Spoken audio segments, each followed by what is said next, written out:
Agora nós vamos àquela que canta, ela não canta, mas encanta, né? Com seus comentários. Jussara Galto, bom dia. Já está pronto aí, Gabriel? Bom dia, Dilson. Opa, bom dia, tudo bem? Gabriel.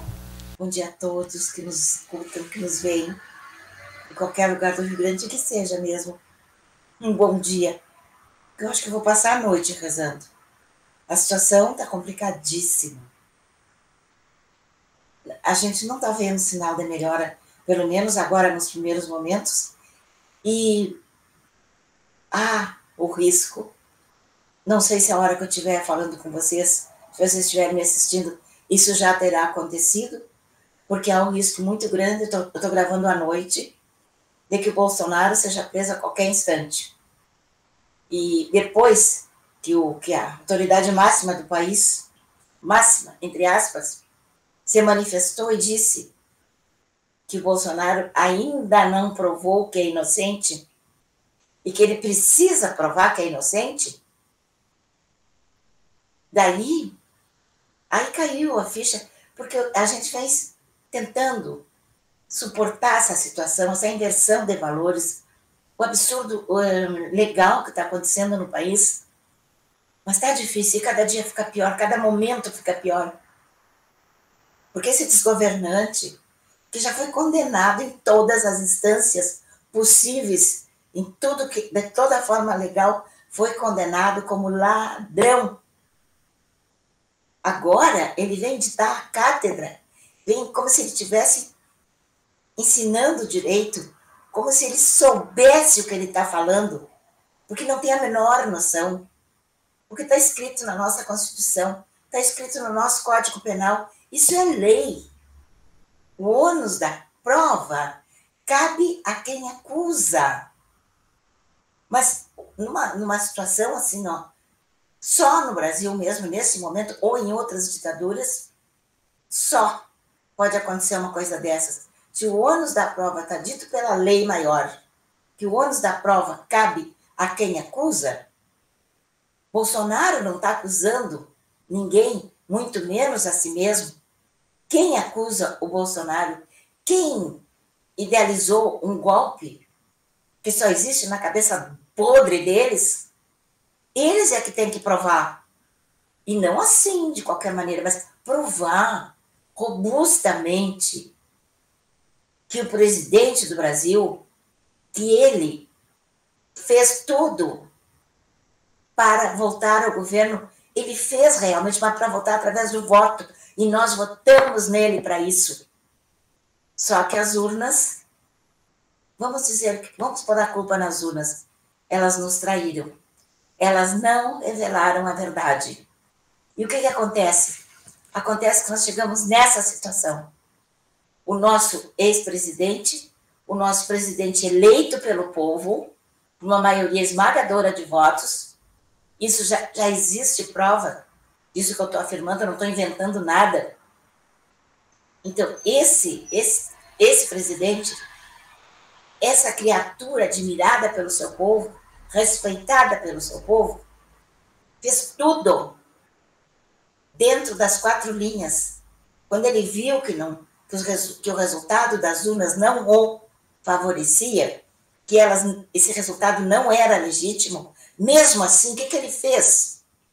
Ele entregou, não pessoalmente, porque aí seria uma coisa... Eu acho que Bolsonaro suporta, a capacidade dele suportar o terrível, o inimaginável, teve um limite aí. Ele não ficou. Não foi ele que transmitiu o cargo, mas o seu vice transmitiu, como é também previsto na lei. E não fez mais nada, se afastou do país, não interferiu, não sabia quem eram aquelas pessoas que estavam lá na praça. Eram pessoas, ou são, iguais a mim, que estava reunida aqui em Osório, com as centenas de pessoas, com outros, aí só gaúchos, só daqui, dessa região. E nós não tínhamos arma nenhuma, nós estávamos na porta de um quartel, e ainda nos sentíamos protegidas por estarmos na porta do quartel, e às 6 horas, quando nós encerrávamos as atividades dos bandeiraços, que nós passávamos o dia inteirinho na beira da estrada, só saíamos ao meio-dia para almoçar e voltávamos logo, logo.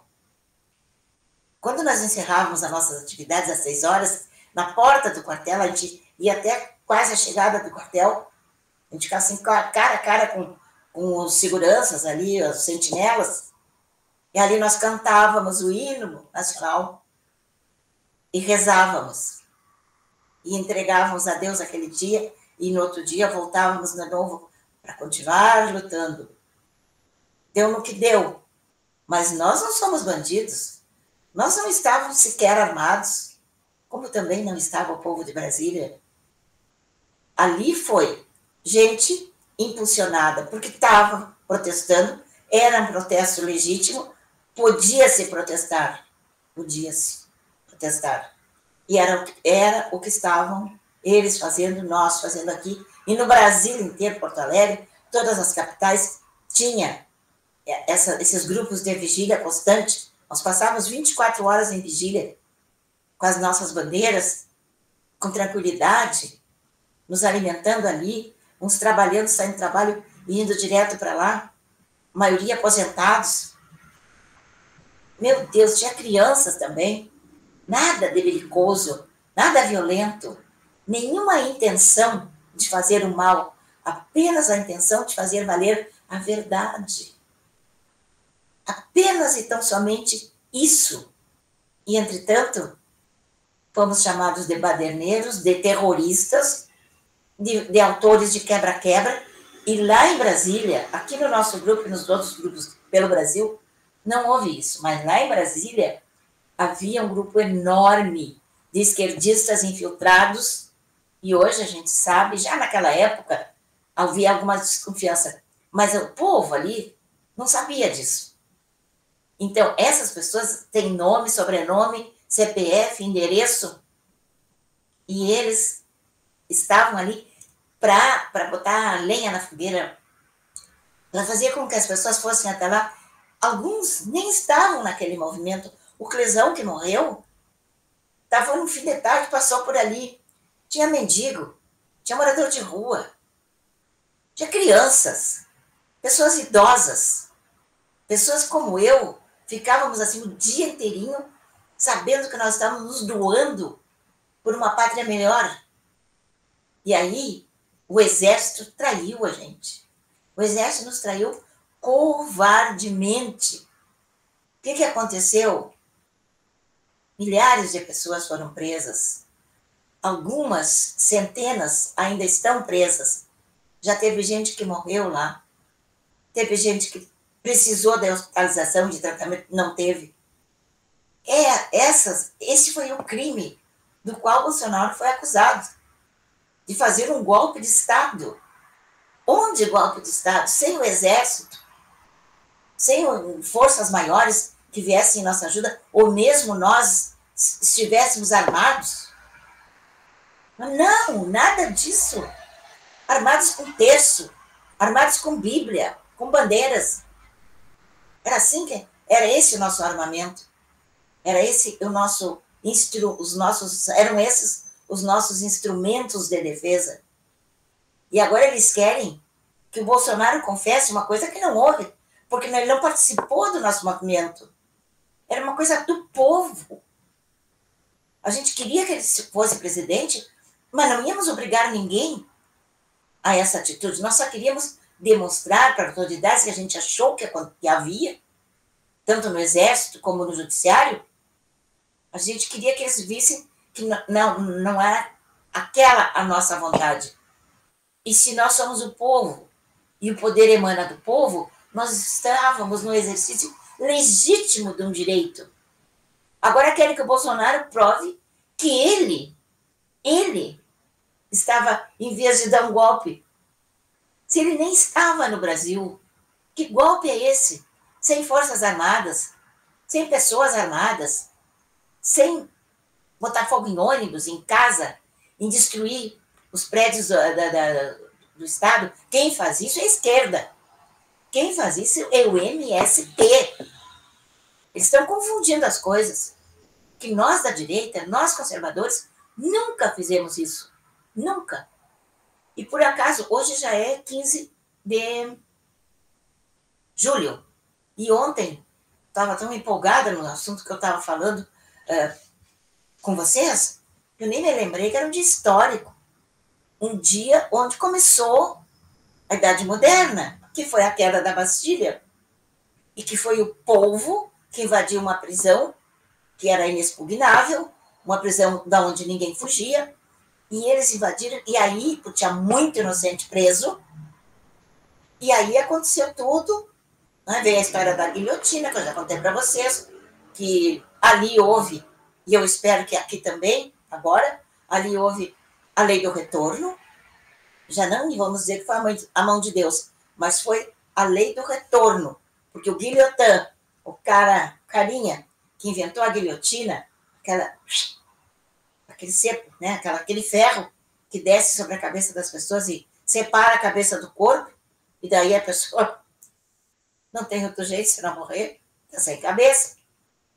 Ele também lhe foi tirada a cabeça.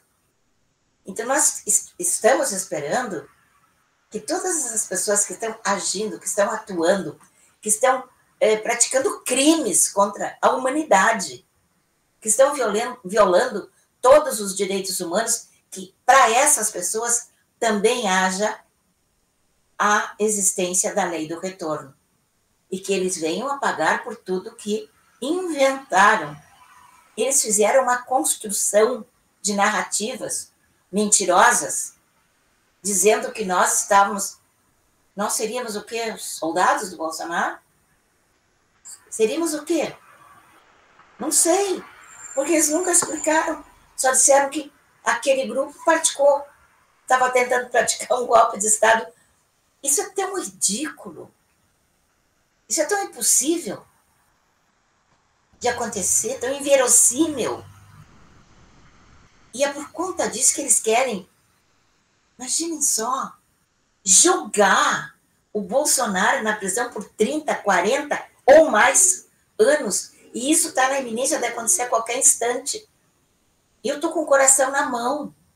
Eu estou muito, muito triste hoje.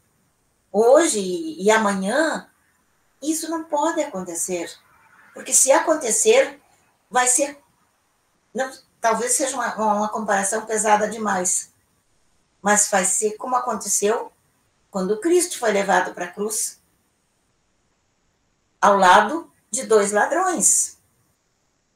E ao invés dele, deram opção ao povo para que fosse um bandido na época, o Barrabás.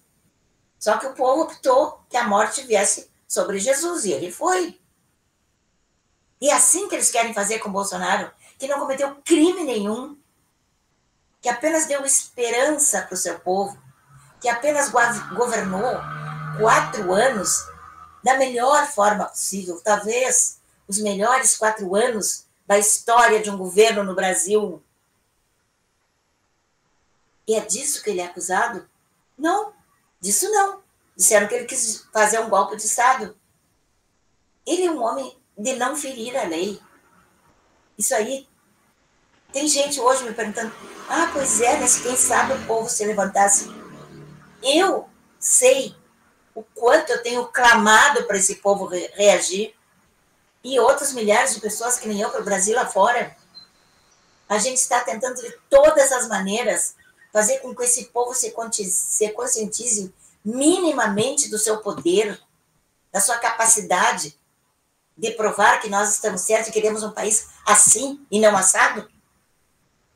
Mas o povo, agora, hoje, não faz nem meia hora que eu recebi uma ligação. Pois é, né, Sara? Esse povo não reage. Eu não gosto de ficar falando das pessoas, mas eu disse para ela, e tu algum dia reagiste? Algum dia tu ouviste um chamado meu? É minha amiga. Ouviste um chamado meu para ir numa reunião? Para ficar lá fazendo bandeiraço o dia inteiro? Ou em outros lugares, aqui no centro de Tramandaí, que a gente também costumava ficar fazendo bandeiraço? Isso aí a vida toda, não foi só na época que nós estávamos lá no quartel de Osório. Então, essas pessoas nunca mexeram no dedo, nos criticavam, nos chamavam de malucas. pessoas que não tinham o que fazer. Ah, Gustavo, vou cuidar da minha vida, minha casa. Vou ficar aqui vendo um filminho, vendo uma novelinha. O que eu vou fazer aí na rua, bagunça? E nós não estávamos fazendo bagunça. Mas na cabeça deles, a gente não tinha o que fazer, nada melhor para fazer. Então estávamos ali, clamando pelo nosso país.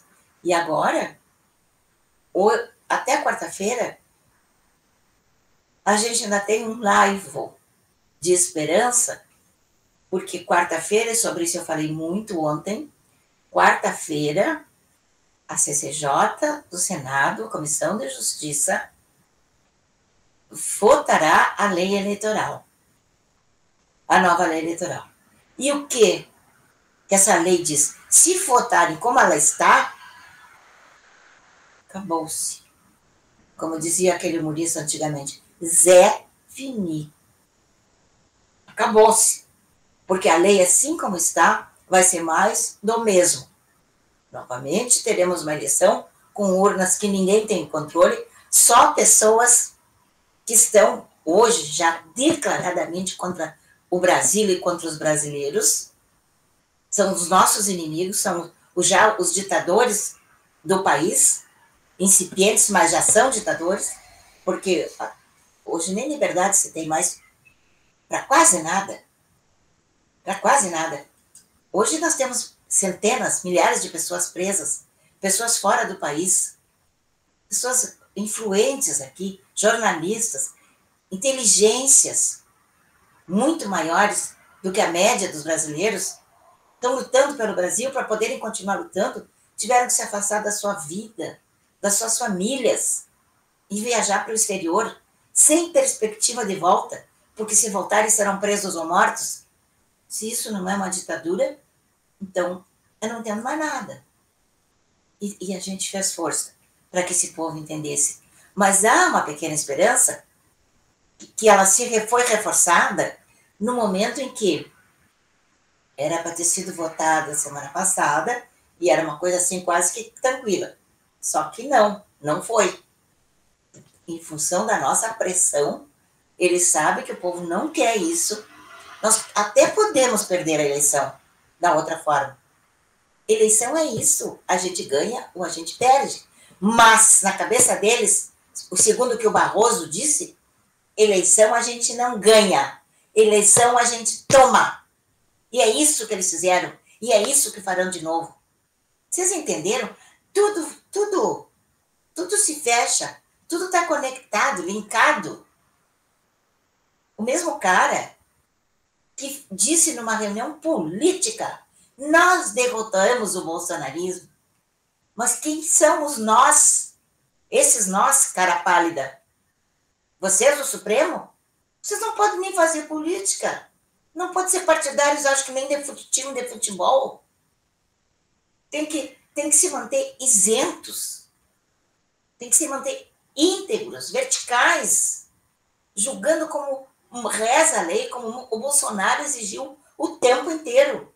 E se comportou o tempo inteiro, não quando estava no poder, nem enquanto candidato a presidente da República, desde que ele começou a trabalhar, desde que ele serviu ao Exército, e ali ele progrediu, ali fez curso de capitão, é um curso superior, ele nunca se afastou das 4 linhas.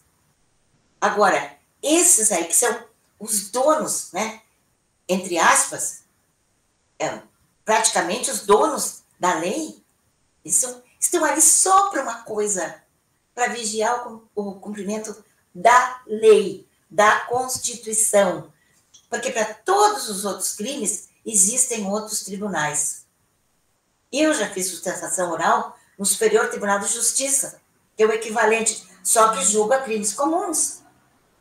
E agora, com o que vem acontecendo no Brasil nos últimos tempos, essas pessoas que estão presas, eles cometeram, no máximo, crimes comuns.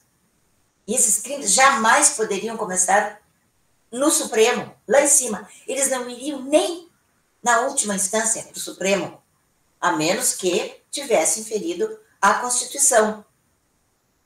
Mas crime de invasão, de quebrar coisas, que isso nem foi o nosso pessoal. Mas esses crimes tinham que começar na primeira instância. Onde é que eles começaram todos? No Supremo Tribunal Federal, inclusive o Bolsonaro. Porque o Bolsonaro, não tendo sido eleito, segundo o que eles aprontaram para nós, tá bom, não foi eleito. Então ele é um cidadão comum, igualzinho a mim, igualzinho a você. Então ele não tem o direito a um foro privilegiado. Ele tinha que começar lá na primeira instância. Não sei onde é que ele mora, Rio de Janeiro, Brasília, não sei. Mas ali ele tinha que ter começado. Como o ladrão fez. Passou por todas as instâncias. Mas não chegou ao Supremo.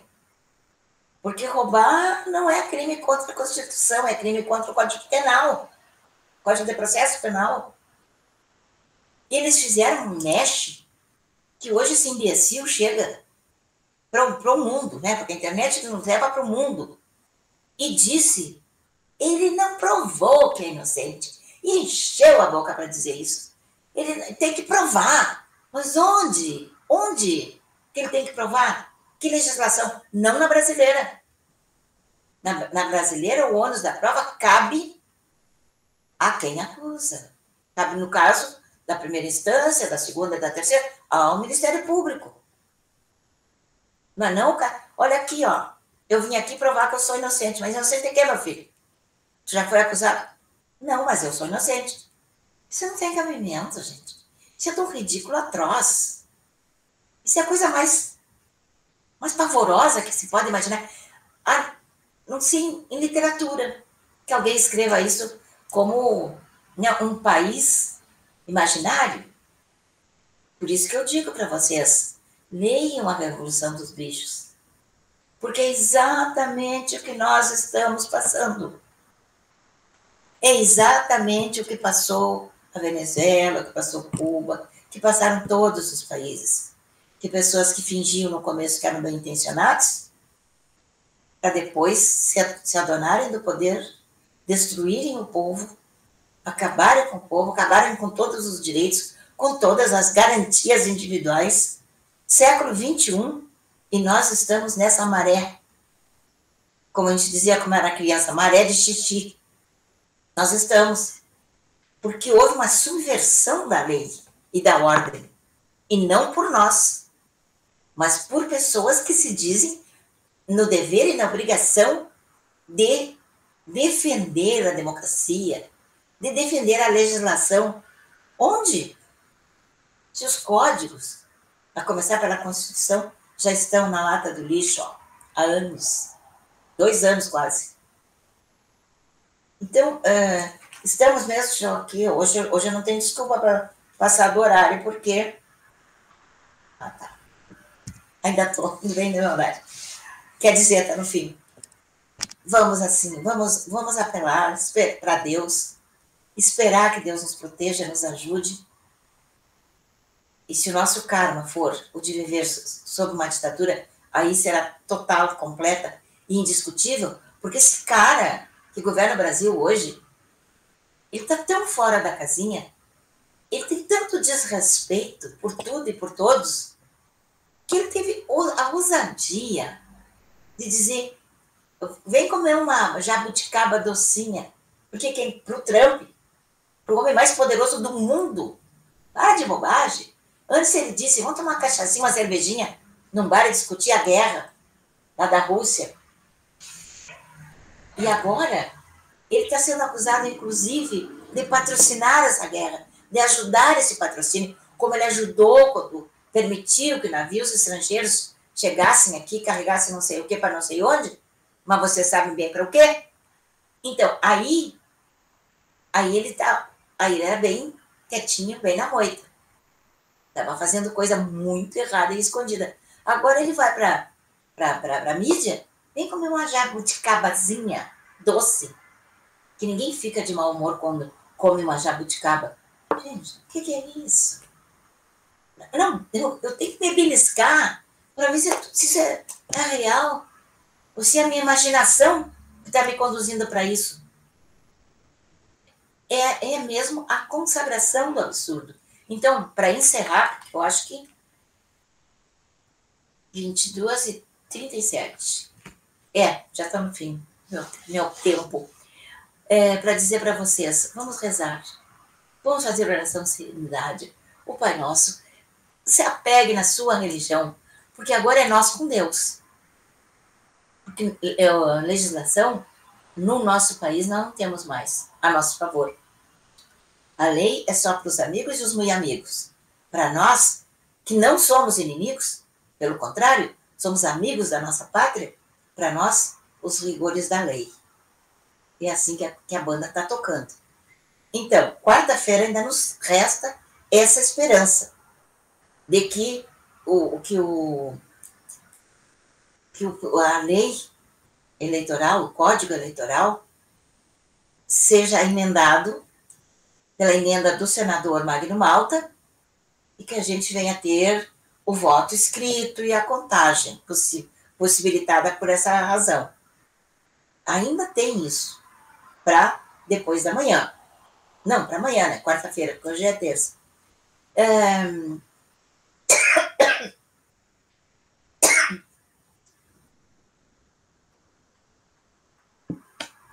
Até me deu uma coisa. E pedirmos a Deus também que não prenda o Bolsonaro. Eles não prendem, porque eles não querem prender. Eles querem matar. E se eles prenderem o Bolsonaro por 40 anos, ele já tem 70, ele terá que viver mais de 110 anos para ter liberdade de novo. Por ter feito o quê? Qual é o crime que ele cometeu? Nenhum. Amar o seu país, ser um brasileiro digno, honesto, batalhador e se manter sempre e deixar e obrigar todo mundo no seu entorno que andasse sempre dentro das 4 linhas. Esse é o nosso presidente. Esse é o homem amado até pelas crianças, que as crianças não têm maldade. As crianças curtem ele. As crianças choram, se emocionam até as lágrimas quando abraçam ele. Isso aí é a consagração da pureza de alma dessas crianças que veem naquela criatura, aquele ser humano, uma pessoa do bem. Uma pessoa que é nosso... Esse sim é o verdadeiro pai da nação. Não um painho, né, que quer que todo mundo receba a Bolsa Família para ficar todo mundo aqui, ó, comendo na mão dele. E eu vou contar para vocês uma coisa que eu já contei em outras vezes, um episódio que aconteceu no final, durante a Segunda Grande Guerra, quando o Hitler estava fazendo todos os absurdos que fazia, todas as maldades, todas as crueldades, e assessorado por gente tão ou mais cruel do que ele, que eram aqueles que praticavam os verdadeiros delitos, porque da ordem é uma coisa, fazer a outra. Então, aqueles que faziam, no meu entender, eram piores que ele. E ele, numa reunião com todo o seu Estado-Maior, um tinha peninha, outro falava isso, outro falava aquilo, e eles, para provar que eles estavam errados, e ele, Hitler, estava certo, mandou trazer uma galinha. Colocou a galinha ali, na frente de todo mundo, ele com a galinha segurada, e começou a tirar as penas, uma por uma. E os outros assistindo aquele horror, aquela galinha gritando, esperneando, de dor. Tirou todas as penas da galinha. E largou a galinha em cima da mesa, pegou um punhado de vinho, dera a força para da galinha, de milho, colocou na mão, e a galinha toda sangrando, toda machucada, sofrida. Ele ofereceu a mão com um pouquinho de milho, e a galinha comeu o milho. E eles viram? Onde é que ela veio? Ela foi em vocês? Não. Ela veio aqui em mim. Isso prova, e isso eles estão fazendo conosco. Eles querem nos triturar, nos torturar, nos deixar tão mal que a gente tenha que depender deles para sobreviver. Isso se chama bolsa isso, bolsa aquilo e bolsa aquilo outro. Estamos vivendo dias de terror. De ontem para hoje, piorou a coisa. Então eu peço muita oração, meu povo. Eu amo vocês e eu espero voltar aqui amanhã com notícias melhores. E com o nosso capitão já mais tranquilo, sem essa espada de Damocles sobre a sua cabeça, que a qualquer instante pode cair e pode decepar a cabeça dele. Meu Deus, não permita isso, por favor. Permita que o Brasil continue sendo governado por homens de bem. Começar por Jair Messias Bolsonaro. Até amanhã.